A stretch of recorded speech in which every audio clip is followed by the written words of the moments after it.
মাননীয় স্পিকার, আমি আপনার মাধ্যমে আমার নির্বাচনী এলাকা চান্দিনা উপজেলার সর্বস্তরের মানুষ এবং চান্দিনাস্থ যারা প্রবাসী মানুষ আছে, যাদের একটি একটি ভোটে আমি মহান সংসদে আসতে পেরেছি, আপনার মাধ্যমে সবাইকে রক্তিম সালাম জানাচ্ছি। মাননীয় স্পিকার, কুমিল্লা ৭ আসন থেকে নির্বাচিত মাননীয় সদস্য জনাব আতিকুল আলম, আপনার জন্য সময় ৪ মিনিট। ধন্যবাদ। বিসমিল্লাহির রহমানির রহিম। মাননীয় স্পিকার, আপনাকে ধন্যবাদ আমাকে মহান জাতীয় সংসদে কথা বলার সুযোগ করে দেওয়ার জন্য।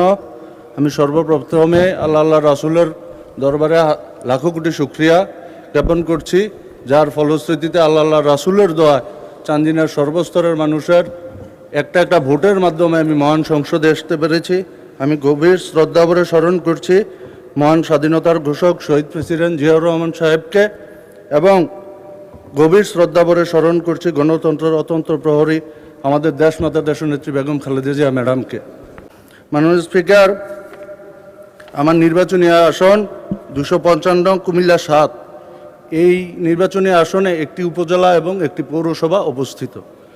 আমার পৌরসভায় 1997 সালে প্রতিষ্ঠিত হয়েছে। মাননীয় স্পিকার, বিগত জোট সরকারের আমলে এই পৌরসভাটি খ শ্রেণীতে রূপান্তরিত হয়েছে, কিন্তু পরিতাপের বিষয় মাননীয় স্পিকার, এই আমার পৌরসভায় প্রায় ভোটার হলো প্রায় 37,500 ভোটার, কিন্তু আমাদের পৌরসভায় বসবাস করে প্রায় 50,000-এর উপরের মানুষ, কিন্তু নাগরিক সুযোগ সুবিধা নগণ্য বলতে কিছু নাই আমার পৌরসভায়। কারণ মাননীয় স্পিকার, গার্বেজ একটা কী ধরনের জিনিস এটা তো আপনারা সবাই জানেন, কিন্তু আমার পৌরসভায় একটা গার্বেজ ফেলানোর একটা জায়গা নাই। একটা পানির প্ল্যান্ট ছিল, ওইটাও আজকে অকেজু। আর পৌরসভায় 1000 কিলোর মতো রাস্তা আছে, এর মধ্যে 100 কিলো পৌরসভায় প্রায়, এর মধ্যে প্রায় 80 কিলো রাস্তা প্রায় চলাচলের অযোগ্য। আমি আপনার মাধ্যমে মাননীয় এলজিডি মন্ত্রীর দৃষ্টি আকর্ষণ করছি, অনতিবিলম্বে আমার পৌরসভায় 200 কোটি টাকা বরাদ্দ দিয়ে পৌরসভাটিকে খ শ্রেণী থেকে যাতে ক শ্রেণীতে রূপান্তরিত করা হয়, এটা আপনার কাছে আমার সবিনয় অনুরোধ। আর পরিশেষে সম্মানিত উপস্থিতি এবং মাননীয় স্পিকার, একটা বিষয় আমি আপনাকে অবগত করি, এটা হলো চিকিৎসা ক্ষেত্রে আমার উপজেলা, আমার নির্বাচনী আসনে 2টা স্বাস্থ্য কমপ্লেক্স, একটা হলো চান্দিনা উপজেলা স্বাস্থ্য কমপ্লেক্স আর একটা মহিশাল স্বাস্থ্য কমপ্লেক্স। কালকে আপনার সংসদ শেষ করে যখন মাননীয় স্পিকার আমি আমার নির্বাচনী এলাকায় গেলাম, তখন রাত্র 11:30 বাজে। মাননীয় স্পিকার, যখন হাসপাতালের সামনে তখন দেখলাম কারেন্ট নাই, শুধু 2টা লাইট জ্বলে। এখন চায়নার কিছু এলইডি লাইট জ্বলে মাননীয় স্পিকার, যেটা আবার কারেন্টে চলার পরেও আধা ঘন্টা হয়তো বা ব্যাকআপ দেয়, হয়তো বা ওই ধরনের কোনো ব্যাকআপ সিস্টেম আছে। পুরোটা হাসপাতাল মাননীয় স্পিকার, শুধু 2টা লাইট আছে, যে পুরো অন্ধকার। তখন আমি সাথে সাথে গেলাম, গিয়ে দেখলাম এই অবস্থা।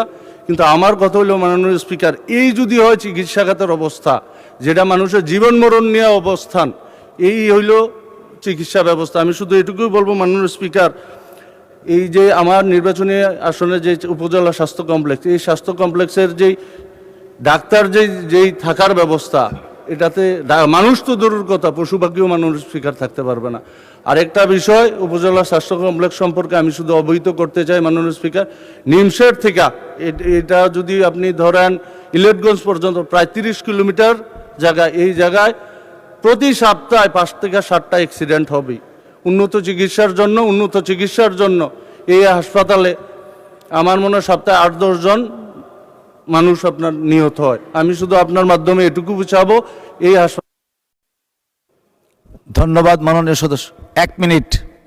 স্পিকার, আমি আপনার মাধ্যমে অনতিবিলম্বে এই হাসপাতালে 50 শয্যা থেকে 100 শয্যা যাতে করা হয়, আর মাননীয় স্পিকার অন্ততপক্ষে 10টি আইসিইউ বেড যাতে স্থাপন করা হয়। কারণ মাননীয় স্পিকার, আমরা এই লাশের মিছিল দেখতে দেখতে আজকে ক্লান্ত। মাননীয় স্পিকার, আমি আপনার মাধ্যমে মহান সংসদে বলতে চাই, আমরা লাশের মিছিল দেখতে চাই না। মাননীয় স্পিকার, আমি অনতিবিলম্বে এই হাসপাতালটি 50 শয্যা থেকে 100 শয্যা বিশিষ্ট রূপান্তরিত করা হোক। আর মাননীয় স্পিকার, আরেকটা বিষয়, আমার উপজেলায় মোট রাস্তার উপজেলা সড়ক প্রায় হলো 1110 কিলো। মাননীয় স্পিকার, দুঃখের বিষয়, স্বাধীনতার পরে 53 বছর এই সংসদের বয়স যদি হয় 312 কিলোমিটার রাস্তা শুধু করা হয়েছে, যেই 312 কিলোমিটার রাস্তা করা হয়েছে এর মধ্যে 85% রাস্তা নাই মাননীয় স্পিকার চলাচলতির জন্য।